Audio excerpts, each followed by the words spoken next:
Okay, mugamba mutya abatulaba mwasuze mutya lunaku lwa kusatu inaku z'omwezi ziri 3 omwezi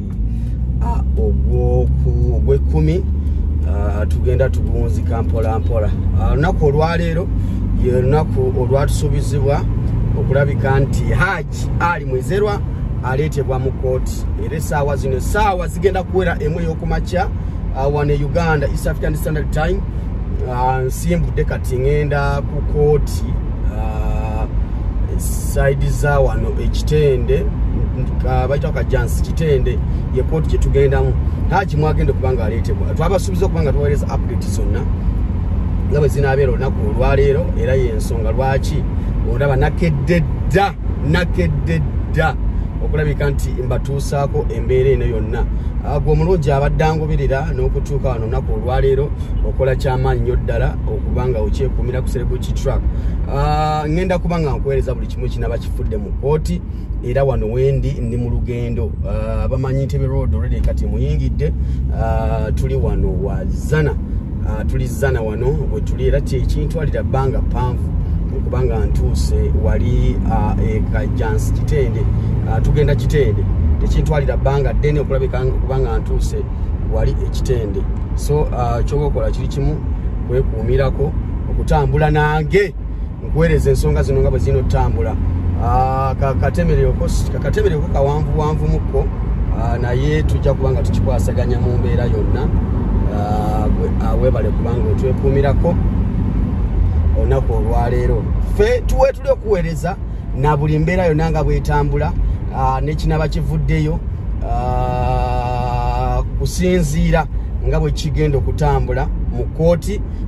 Basinga waliwo benayiseeko wali mumabegaawo ne bagamba batiimu Hajji era bali mukubo nabo bajja, tiimu Hajjat nabo bali mukubo bajja okulabika nti babeerawo. Omanyi omusango guno gwagenda mu kooti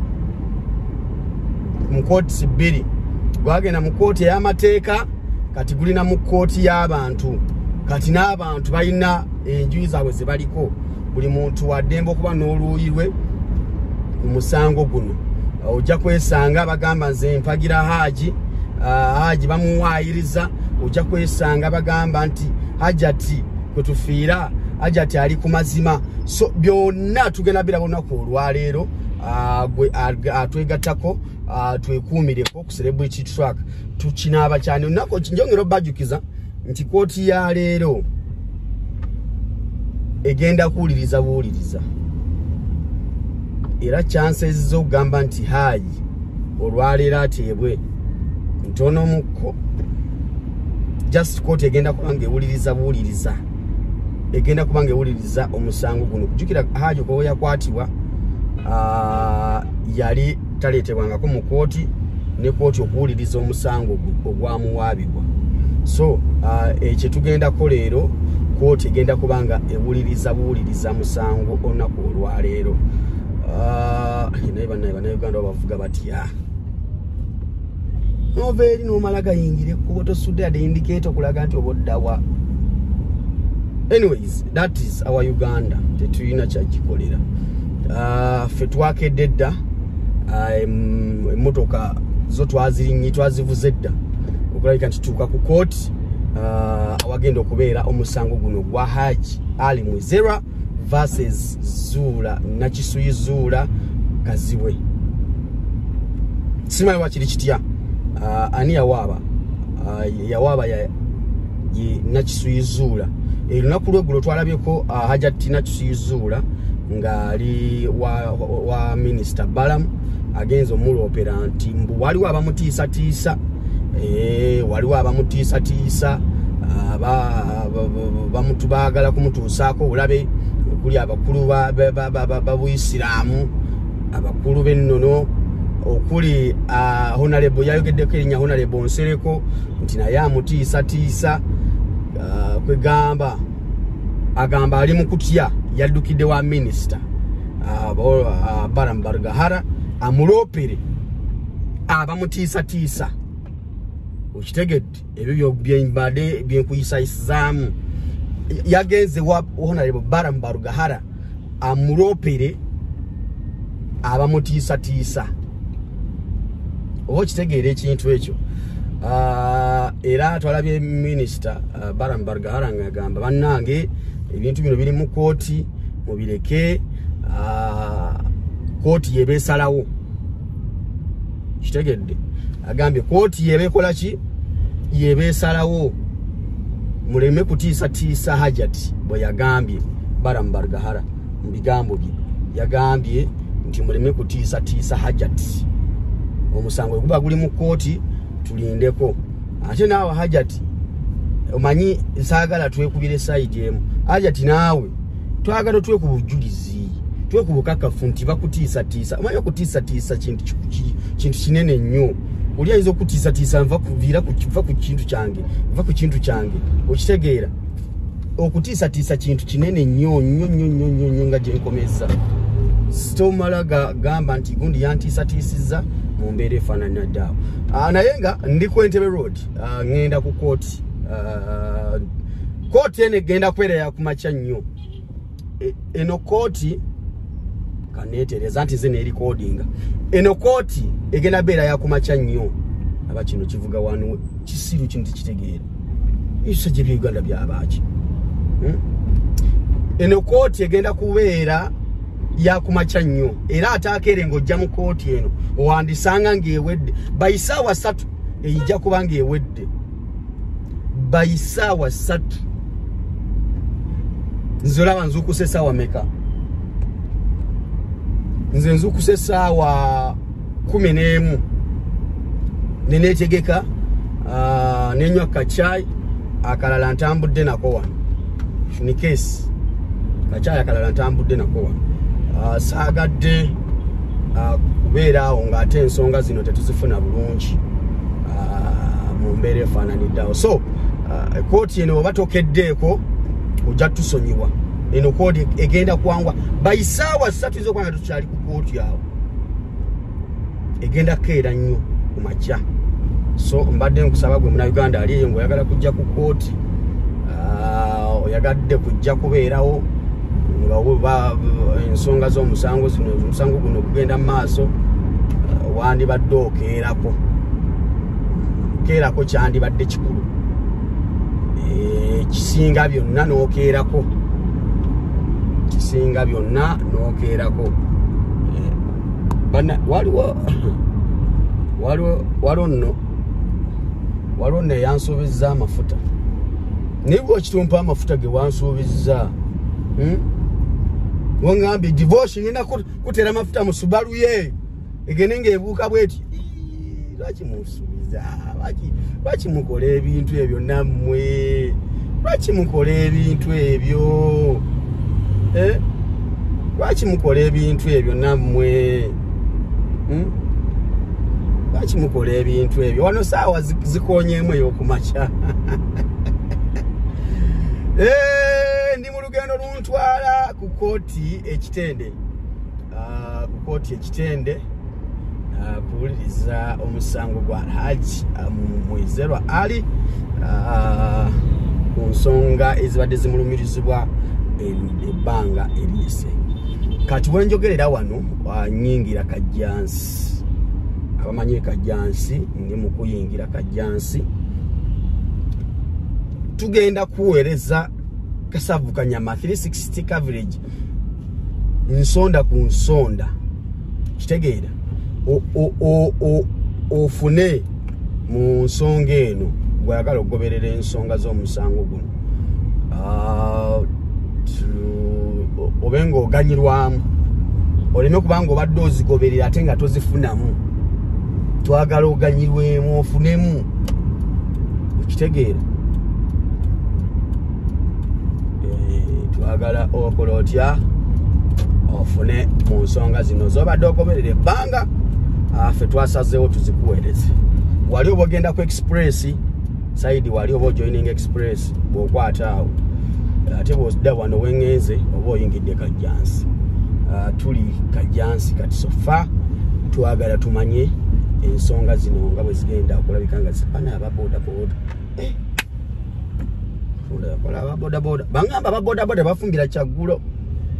nti bamuterako emmere nga bamaze okulaba ettaala ekubye mu luggi ne bagamba ha akomye omuterewo ekyeggulo naye ate n'abakudda wakati bamubala ku kyaggulo kitegeera ekintu ekyo bw'aba tanabakudda waka tebamubala ku kyaggulo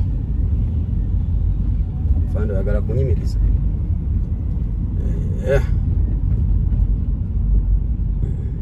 ate ekitende nga waggulu oluguudo luli lutya bana abatali Uganda nga muli bweru tuli mu Uganda yaffe mama Maria tensa kuli yayiseemu naye nga tuli wano kitende tuyingira tuvudde mu kajansi kati bangambye kooti eno eri side za wano ng'ofulumawa bana oluguudo luno wagwana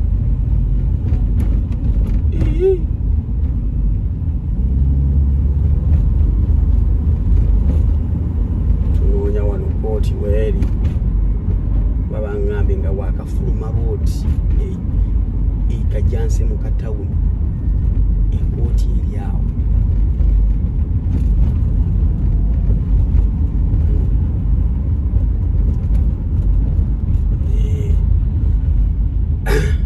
esiko tukakeera kuba munaye enfuufu ya Uganda toyinza gyeteekera kooti eri saidi ki ffe nga tukedde nnyo kooti eri saidi ki bwetugenda ku kooti naye sebo Entebbe road jaamu ono Entebbe road yeesigaliza ekitiibwa kya jaamu Entebbe road yeesigaliza ekitiibwa kya jaamu laba mama Mukama nyambe neme kuyita wali kooti tuli ku Encheya road Encheya the road to Encheya kati tuyingidde kitende twagala kumanya ekooti eri side ki tuzze tubeere ku kooti bino ebintu byavuddemu omuzannyo gwakyuseemu atuzze tubeere ku kooti where is the court mwebala okutugoberera kyemukola kyamaanya abali mu America mugamba muti abali e Chicago abali e Boston mikwano gyange abali e Miami Florida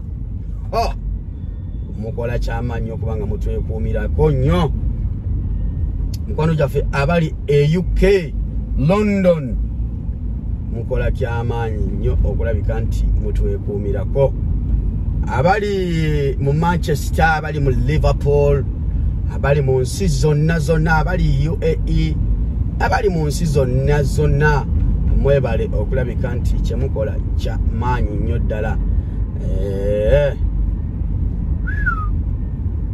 kooti obupande bwa kooti butera okubeera ku ndikitende bannange ono ena jaamu kati bwe mpitawo ono jaamu ngenda muyita ngenda funa wembuuliza bannange kuba saagala nvuge ono jaamu omulaba omuyingira omuvaamu ssaawa 9 ez'emisano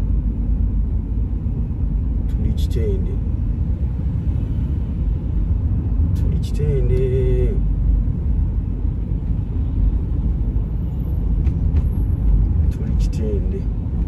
obupande bwa kooti butera okubeerako lwaki kooti ya Hajji akapande tekali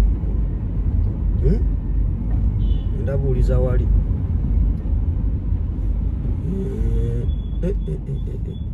ono jaamu omulaba gwe jaamu gwempiti ante ekinyambye nze nsula ku Entebbe road kati kyekinyanguyidde nti kati naye ate jaamu ono akwata bagenda mu kibuga nkwegayiridde owanga onasula ku Entebbe road tosukka zana nga ebya jaamu bikuyisa bubi tonakoze atya nzeeyo ddawa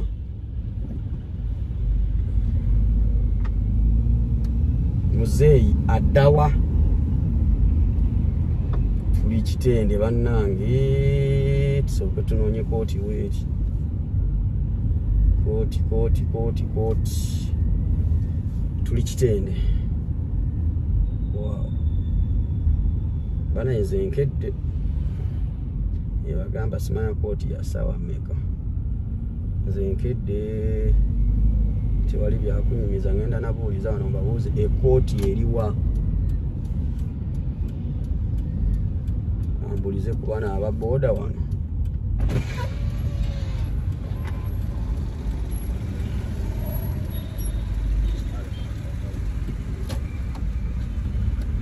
Basiwe mwasuze mutya basiwe badde mbuuzaako kooti ye Kitende eri side ki?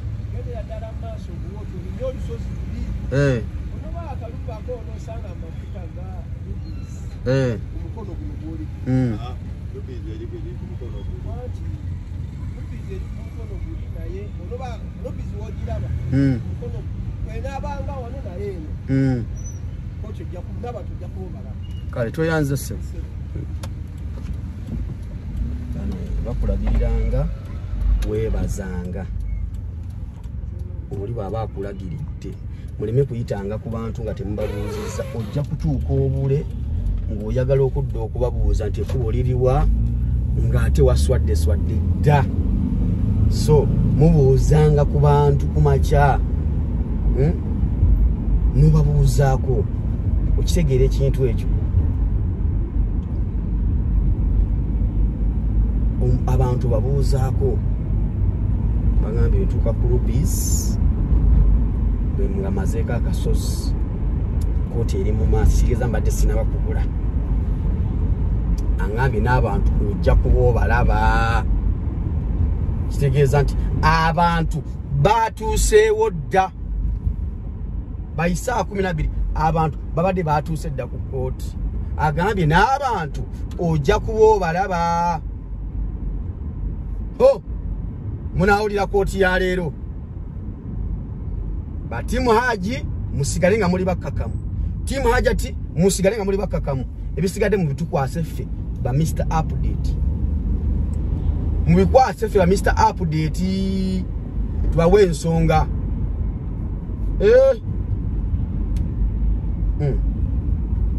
kitegeeza nti okuva wali w'ensolo tuuka wano kitwalira dakika 17 kuba ze twakalikodingako wano ze wakandabira gwe abaddangoberera sigalako nina okulaga paka nga ntuuse ku kooti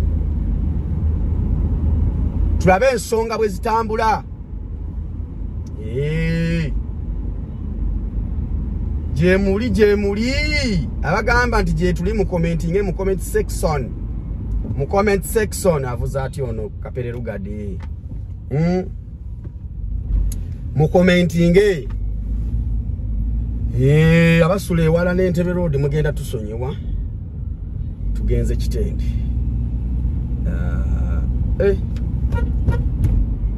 wano mbasi tuuse bwe bajja tigize oyitawo ne batugamba tugenda Kitende oyitawo n'ogenda n'oyita bwe bajja katuli bwe bajja ku Entebbe Road bwe bajja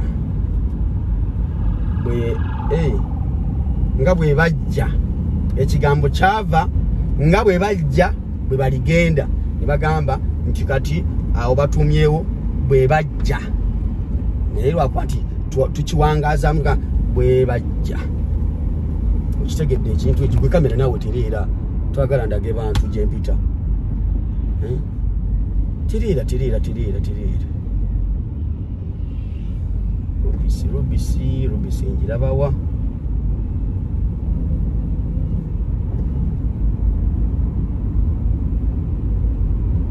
naye oluguudo noluliko abasirikale banna you fail olemwa tontomera musajja tontomera ekizimbe kikino wano galikwoleka the Voice Mall and Hotel wano mukona watera obeera abasirikale omanyi eri rubisi gye baŋŋambye kati ekkooti eri side kyanga labya akapande akafaananyiriza kkooti ndabya akapande akeefaananyiriza kkooti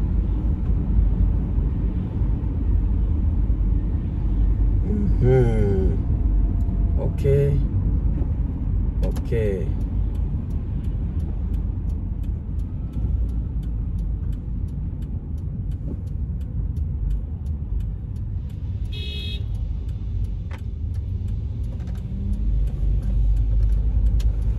ate kkooti oyingirira wa Kajansi Chief Magistrate Court.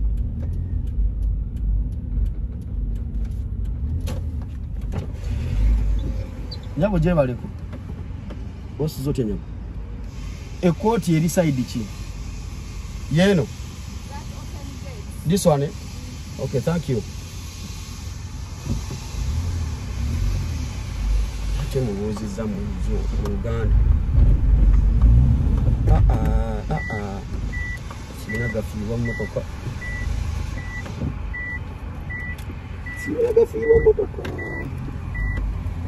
bana motoka gituuziza mu suula mu kyende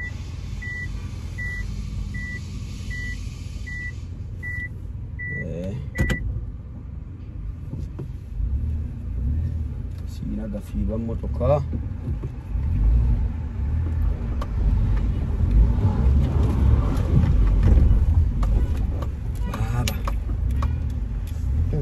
kalidde omupiira gwange ako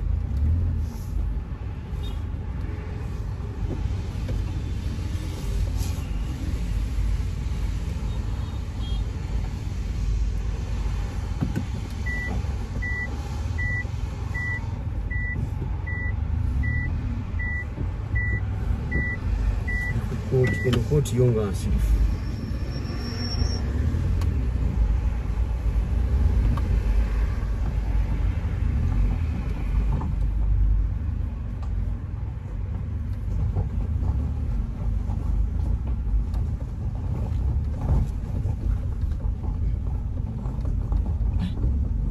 eno kkooti ngirabika bulungi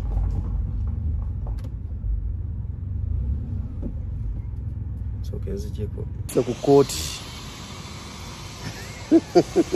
buli omu musooseewo wano ndi ku gye bayita Chief Magistrate Court Kajansi the judiciary wendi essaawa zino maze nentuuka ndi ku Entebbe Road nga bwolaba ekkooti oyingiraawo munda awo ekkooti oyingiraawo munda n'olabika nga otuuse mu kkooti so wendi ngenda baweereza ebisinga ku bino kati eri update mbadde mbalaga nti nzijja era ntuuse ku kkooti tugenda wuliriza omusango guno olunaku olwaleero wekuumireko beerako ddala tuli Kajansi Magistrate Court wetusinzidde wengenda okuba nga nkwereza buli kimu natuuseewo dda yenze divorce akuweereza ensonga zino okuweereza nga nsinzidde Kajansi